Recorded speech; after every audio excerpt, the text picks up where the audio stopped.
এবার মুসলিম ধর্মে মানুষ মারা গেলে কেন বড়ই পাতার গরম পানি দিয়ে গোসল করানো হয় তা নিয়ে স্বাস্থ্য বিশেষজ্ঞরা দিলেন চাঞ্চল্যকর তথ্য। এত গাছের পাতা থাকতে কেন বড়ই গাছের পাতা ব্যবহার করা হয় জানলে অবাক হবেন আপনিও। এবার যেন ইসলাম ধর্মের এক অনন্য দৃষ্টান্ত তুলে ধরেছেন বিজ্ঞানীরা। কেন মৃত ব্যক্তিকে বড়ই পাতার গরম পানিতে গোসল করানো হয় এবং বিজ্ঞানীরা কি তথ্য দিল সেটাই জানবো আজকের আলোচনায়। প্রিয় দর্শক, আপনাদের কাছে একটি প্রশ্ন, কবরে আমাদের কয়টি প্রশ্ন করা হবে? অবশ্যই কমেন্ট করে উত্তর দিবেন আপনি যদি মুসলিম হয়ে থাকেন।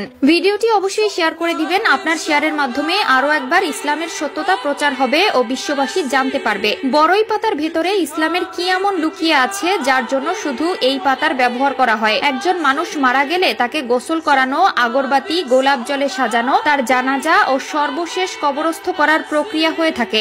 এর ভেতরে মানুষের মধ্যে একটি প্রশ্ন থেকে যায়, এত গাছের পাতা থাকতে কেন ইসলাম ধর্মে বড়ই পাতার কথা বলা হয়েছে? কেন মৃত ব্যক্তিকে বড়ই পাতা দিয়ে গোসল করানো হয়? এই পাতার সাথে ইসলামের কি মিল আছে? এবার তাই প্রমাণ করতে আধুনিক বিজ্ঞান চালিয়েছে বিশেষ গবেষণা। বর্তমান আধুনিক বিজ্ঞান এই পদ্ধতির সঙ্গে একমত প্রকাশ করেছে। বিজ্ঞানীরা তাদের গবেষণায় দেখেছে বড়ই পাতায় রয়েছে বেশ কিছু অ্যান্টিসেপটিক গুণাগুণ। বড়ই পাতা পানিতে কিছুক্ষণ ভিজিয়ে রাখলে এক ধরনের আঠালো প্রাকৃতিক নির্যাস পানির সঙ্গে মিশে যায়, যা মানব শরীরকে জীবাণুমুক্ত করতে অ্যান্টিসেপটিক হিসাবে দুর্দান্ত কাজ করে। মুসলিম ব্যক্তিদের মৃত্যুর পর গোসল করিয়ে তারপর কবরে দেওয়া হয়, আর এই গোসলের সময় তাদের বড়ই পাতার পানি দেওয়া পানি দিয়ে গোসল করানো হয়। হাদিসের নির্দেশনা অনুযায়ী মৃত ব্যক্তির গোসলের পানিতে বড়ই পাতা বা কুল পাতা দেওয়া ইসলামী শরীয়ত সম্মত একটি রীতি, কেননা বড়ই পাতা পরিষ্কার পরিচ্ছন্নতার জন্য খুবই কার্যকরী। যদি বড়ই পাতা না পাওয়া যায় তবে সাবান বা এ জাতীয় কিছু ব্যবহার করাই যথেষ্ট। আর বড়ই পাতা মেশানো পানিতে গোসল করানো হলে প্রিয় নবী সাল্লাল্লাহু আলাইহি ওয়াসাল্লামের সুন্নাত আদায় করা হয়। অনেকে আবার এ রীতিকে ওয়াজিব বা আবশ্যক বলে থাকেন, তবে গোসলের পানিতে বড়ই পাতা দেওয়া ওয়াজিব নয়, বরং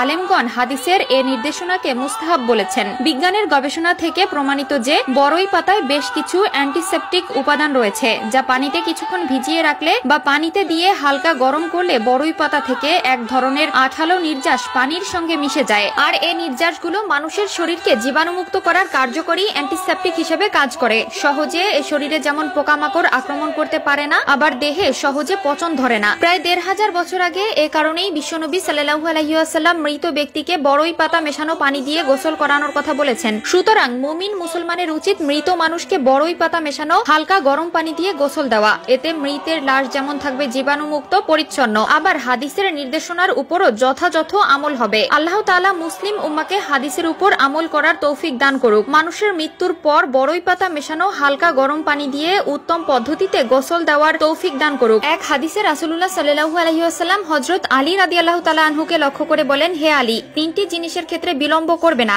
1, নামাজের সময় আসবে তখন নামাজ আদায় করা থেকে দেরি করবে না। 2, মৃত ব্যক্তির জানাজা যখন উপস্থিত হবে তখন কাফন দাফন সম্পন্ন করতে দেরি করবে না। 3, কোনো অবিবাহিতা মেয়ের জন্য যখন কোনো উপযুক্ত পাত্র পাবে তখন তাকে পাত্রস্থ করা থেকে বিলম্ব করবে না। তিরমিজি শরীফ।